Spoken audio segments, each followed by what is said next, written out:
Hi friends, welcome to my channel. ఈ వీడియోలో మనం న్యూక్లియస్ ఫంక్షన్స్ గురించి మాట్లాడుకుందాం. దీనికి ముందు నేను న్యూక్లియస్ పార్ట్ 1 ఇంట్రొడక్షన్ డిస్కవరీ మీద, న్యూక్లియస్ పార్ట్ 2లో నెంబర్, షేప్, సైజ్ వాటి మీద నేను ఆల్రెడీ వీడియో చేశాను. ఇది థర్డ్ పార్ట్. సో మీకు అవసరమైతే పార్ట్ 1 పార్ట్ 2 చూడండి. అలా చూస్తే బెటర్, ఆర్డర్లో వస్తుంది కాబట్టి. ఈ వీడియోలో మాత్రం ఫంక్షన్స్ గురించి స్పెసిఫిక్గా మాట్లాడుకుందాం. Nucleus is an essential and integral part of the eukaryotic cell. Eukaryotic సెల్లో న్యూక్లియస్ అనేది ఒక మేజర్ పార్ట్, ఇంటిగ్రల్ పార్ట్, చాలా అవసరం సెల్కి. ఎందుకంటే సెల్ లోపల ఏ యాక్షన్ జరగాలన్నా దానికి సంబంధించిన జెనెటిక్ ఇన్ఫర్మేషన్ లేదా ఆ జెనెటిక్ కోడ్ అనేది న్యూక్లియస్లోనే ఉంటుంది. సపోజ్ సెల్ మెటబాలిజంకి అవసరమయ్యే ఒక ప్రోటీన్ అవసరం, సపోజ్ అంతెందుకు డైజెషన్లో ప్రోటీన్స్ అవసరం. ఆ ప్రోటీన్ సింథసిస్ అవ్వాలంటే ఖచ్చితంగా ఒక ఇండివిజువల్ సెల్లోని న్యూక్లియస్లో జెనెటిక్ ఇన్ఫర్మేషన్ కోడ్ అయి ఉండాలి. మనం ట్రాన్స్క్రిప్షన్, ట్రాన్స్లేషన్ ఆ తర్వాతే కదా ప్రోటీన్ వచ్చేది. ఇదంతా జెనెటిక్ కోడ్ మీద బేస్ అయి ఉంటుంది. సో న్యూక్లియస్ అనేది అంత ఇంపార్టెంట్. ఇది న్యూక్లియస్ స్ట్రక్చర్. న్యూక్లియర్కి డబుల్ మెంబ్రేన్ ఉంటుంది, న్యూక్లియర్ ఎన్విలప్ అంటాం, అండ్ లోపల న్యూక్లియోప్లాసమ్ అంటాం, అండ్ జెనెటిక్ ఇన్ఫర్మేషన్ క్రోమాటిన్ రూపంలో థ్రెడ్స్లా ఉంటుంది. It stores genetic information in it's DNA molecules which can be passed on to the daughter cells. ఈ జెనెటిక్ ఇన్ఫర్మేషన్ అనేది ఏ రూపంలో ఉంటుందంటే డిఎన్ఏ మాలిక్యూల్స్ రూపంలో ఉంటుంది. మనకి రిప్రొడక్షన్ జరిగినప్పుడు కూడా డాటర్ సెల్స్లోకి ఈ డిఎన్ఏ మాలిక్యూల్సే పాస్ అవుతాయి. అంటే ఇది హెరిడిటరీ అనమాట. It also control cellular activities. మనం ముందు అనుకున్నాం కదా, సెల్లో ఏ యాక్టివిటీ జరగాలన్నా ఖచ్చితంగా న్యూక్లియస్ పార్ట్ ఉంటుంది, అదన్నిటిని కంట్రోల్ చేస్తుంది. ఇంకో న్యూక్లియస్ ఫంక్షన్ క్రోమాటిన్ పరంగా చూస్తే, క్రోమాటిన్ అంటే ఇక్కడ కనిపిస్తుంది కదా పిక్చర్లో, ఇలా థ్రెడ్లా ఉంటుంది. ఈ థ్రెడ్ లైక్ స్ట్రక్చర్స్ అన్ని క్రోమాటిన్ అంటారు. మనం న్యూక్లియస్లో మనకి ఎప్పుడు చూసినా క్రోమాటినే కనిపిస్తుంది. క్రోమోజోమ్స్ ఎప్పుడు కనిపిస్తాయంటే సెల్ డివైడ్ అవ్వడానికి రెడీగా ఉన్నప్పుడు ఈ క్రోమాటిన్ అనేవి కండెన్స్ అయ్యి క్రోమోజోమ్గా మారుతాయి. జనరల్గా మనకి క్రోమాటిన్ కనిపిస్తుంది. ఇదే మనకి హెరిడిటరీ మెటీరియల్, ఎందుకంటే ఇదే క్రోమోజోమ్గా కండెన్స్ అవుతుంది. ఇందులోనే డిఎన్ఏ మాలిక్యూల్స్ ఉంటాయి. ఈ క్రోమోజోమ్, క్రోమాటిన్, క్రోమాటిడ్, డిఎన్ఏ వీటి మీద క్లారిఫికేషన్ రావాలంటే ఆల్రెడీ వీటి మీదే సోల్గా వీడియో చేశాను. నేను ఇక్కడ ఐ కార్డ్లో పెడతాను, డిస్క్రిప్షన్లో ఇస్తాను. ఫస్ట్ అది వాచ్ చేయండి, ఎందుకంటే అవి కన్ఫ్యూజ్ అయితే మళ్ళీ చాలా ప్రాబ్లం అవుతుంది. ఈ క్రోమాటిన్ అనేది ఇప్పుడు థ్రెడ్ లైక్ స్ట్రక్చర్స్. ఇది హెరిడిటరీ మెటీరియల్గా మనం చెప్పుకుంటాం, ఎందుకంటే డిఎన్ఏ మాలిక్యూల్స్ని క్యారీ చేస్తుంది కాబట్టి. ఇక్కడ చూస్తే అసలు క్రోమాటిన్ అంటే ఏంటంటే డిఎన్ఏ ప్లస్ ప్రోటీన్. ఇది గుర్తుపెట్టుకోండి చాలు. డిఎన్ఏ ప్రోటీన్ కాంప్లెక్స్ని క్రోమాటిన్ అంటారు. ఈ థ్రెడ్ లైక్ స్ట్రక్చర్స్లో డిఎన్ఏ ప్లస్ ప్రోటీన్ ఉంటుంది. ప్రోటీన్ అంటే హిస్టోన్ మాలిక్యూల్స్ ఉంటాయి. మనం తర్వాత చదువుకుంటాం, ఇది ఫంక్షన్స్ గురించి కాబట్టి అంత డెప్త్ వెళ్ళదు. And it is made up of a fine fibres that condense to form chromosomes. మనం అనుకున్నాం కదా, ఫైబర్స్గా ఉంటుంది. ఇది సెల్ డివిజన్ అప్పుడు కండెన్స్ అయ్యి క్రోమోజోమ్స్గా ఫామ్ అవుతుంది. Number of chromosomes is fixed for a species. ఒక స్పీసెస్కి ఇన్ని క్రోమోజోమ్స్ ఉంటాయని ఆల్రెడీ ఫిక్స్ అయి ఉంటుంది. ఫర్ ఎగ్జాంపుల్ హ్యూమన్స్కి 46 ఉంటాయి, అంటే 23 × 2 అలా. They were jeans. ఈ క్రోమోజోమ్స్లో జీన్స్ ఉంటాయి. క్రోమాటిన్ కండెన్స్ అయ్యి క్రోమోజోమ్గా ఫామ్ అవుతుంది. ఈ క్రోమోజోమ్స్ను సెగ్మెంట్ని మనం జీన్ అంటాం. Genetic information and nucleus one of the function వచ్చేసి జెనెటిక్ ఇన్ఫర్మేషన్ స్టోర్ చేసుకుంటుంది. క్రోమాటిన్ స్టోర్ చేసుకుంటుందని చూసాము. ఈ genetic information growth, development of organism. ఒక ఆర్గానిజం అనేది డెవలప్ అవ్వాలన్నా, గ్రో అవ్వాలన్నా, మళ్ళీ దాని రీప్రొడక్షన్కి, దాని లోపల సెల్ యాక్టివిటీస్ అంటే మెటబాలిజంకి, వాటి బిహేవియర్కి, అన్నిటికీ ఈ జెనెటిక్ ఇన్ఫర్మేషనే కారణం. ఈ స్టేట్మెంట్ హ్యామర్లింగ్ 1953లో ఇచ్చాడు. సెల్యులార్ యాక్టివిటీస్ ఇదేం లేదు, అసలు మొత్తం బేసిక్ ఏంటంటే న్యూక్లియస్ అనేది ఏది జరగాలన్నా అది అవసరం. సెల్ మెటబాలిజంకి, బిహేవియర్కి, రీప్రొడక్షన్కి ఇంపార్టెంట్. దీన్నే మనం మళ్ళీ చదువుకుంటూ ఉంటాం. Cellular activities. Nucleus control cell metabolism and other activities through the formation of RNAs which control synthesis of particular type of enzymes. Nucleus RNA ఫార్మేషన్కి హెల్ప్ చేస్తుంది. ఈ ఆర్ఎన్ఏస్ వచ్చేసి ఎంజైమ్స్ ప్రొడక్షన్లో హెల్ప్ చేస్తాయని. ఎంజైమ్స్ అంటే నథింగ్ బట్ ఇక్కడ proteins అని. All enzymes are proteins but all proteins are not enzymes. అంటే ఎంజైమ్స్ అన్నీ ఖచ్చితంగా ప్రోటీన్సే, అలా అని చెప్పి ప్రోటీన్స్ అన్నీ ఎంజైమ్స్ అవ్వాలని లేదు. సో ఎంజైమ్స్ అనేవి ప్రోటీన్స్ కాబట్టి, అంటే ప్రోటీన్ సింథసిస్ అంటే ట్రాన్స్లేషన్ కిందకు వస్తుంది. ట్రాన్స్లేషన్లో ఆర్ఎన్ఏస్ కీలకమైన పాత్రను పోషిస్తూ ఉంటాయి. సో ఈ ఆర్ఎన్ఏస్ ఫామ్ అవ్వాలన్నా న్యూక్లియస్ కావాలి.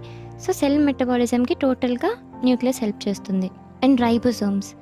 Ribosomes are formed in nucleolus part of nucleus. Ribosomes మనకు తెలుసు ప్రోటీన్ ఫ్యాక్టరీస్. ప్రోటీన్ అనేది బయటికి రావాలి సెల్ నుండి ప్రొడక్షన్ అయ్యి అంటే ఖచ్చితంగా రైబోసోమ్స్ కావాలి. ఈ రైబోసోమ్స్ ఎక్కడ ప్రొడ్యూస్ అవుతాయంటే న్యూక్లియస్ లోపల న్యూక్లియోలస్ ఉంటుంది కదా, అది ఫామ్ చేస్తుంది రైబోసోమ్స్ని. ఇది రైబోసోమ్ స్ట్రక్చర్.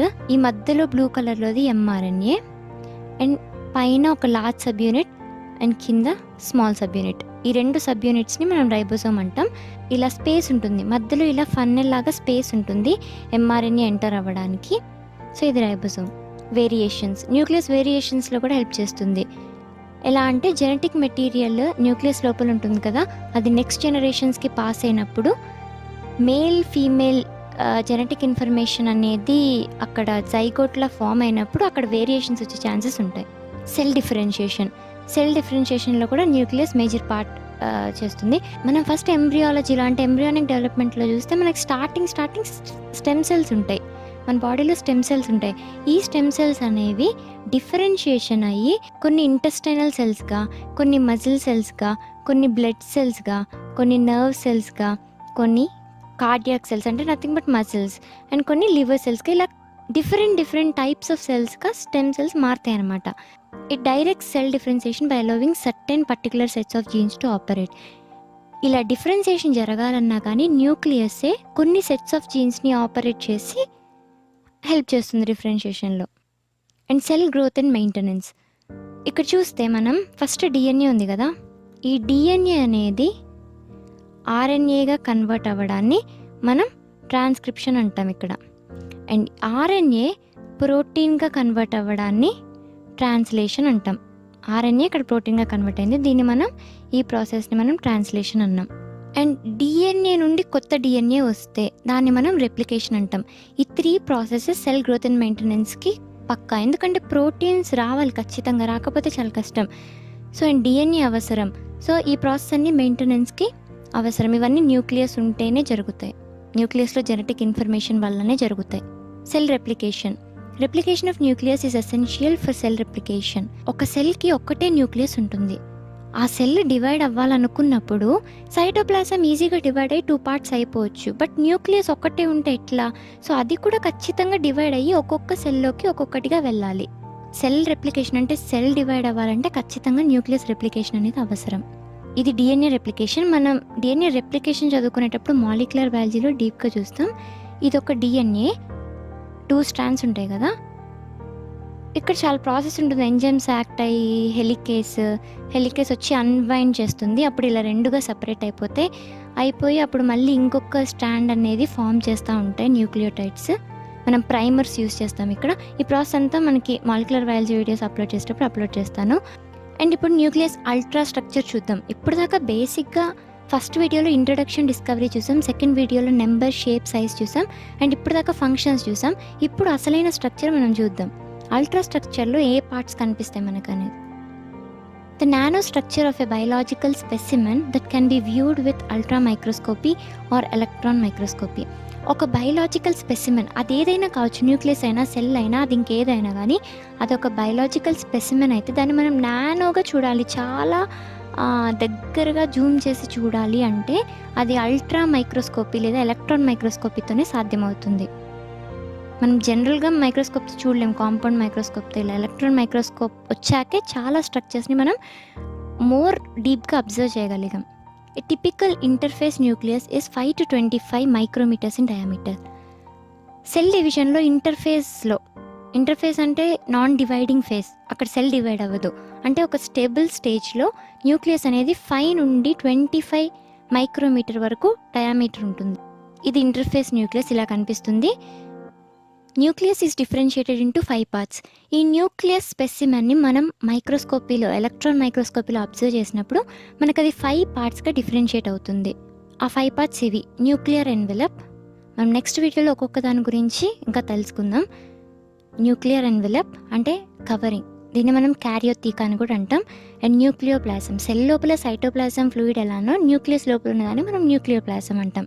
అండ్ న్యూక్లియోలస్, ఇదే మనకి రైబోసోమ్స్ని ఫామ్ చేస్తుంది. అండ్ ఆర్ఆర్ఎన్ఏ కూడా. న్యూక్లియర్ మ్యాట్రిక్స్, మ్యాట్రిక్స్ లోపల ఉండేది మ్యాట్రిక్స్ అంటాం. అండ్ క్రోమాటిన్ వచ్చేసి జెనెటిక్ మెటీరియల్ని స్టోర్ చేసేది థ్రెడ్ లైక్ స్ట్రక్చర్స్గా ఉంటుంది. ఇది దీని అల్ట్రా స్ట్రక్చర్లో ఈ 5 పార్ట్స్ మనం చూస్తాం. ఈ ఒక్కొక్క పార్ట్ గురించి మనం నెక్స్ట్ వీడియోలో చూసేద్దాం. ఇంకా ఫైనల్గా న్యూక్లియస్ కంప్లీట్ అయిపోతుంది.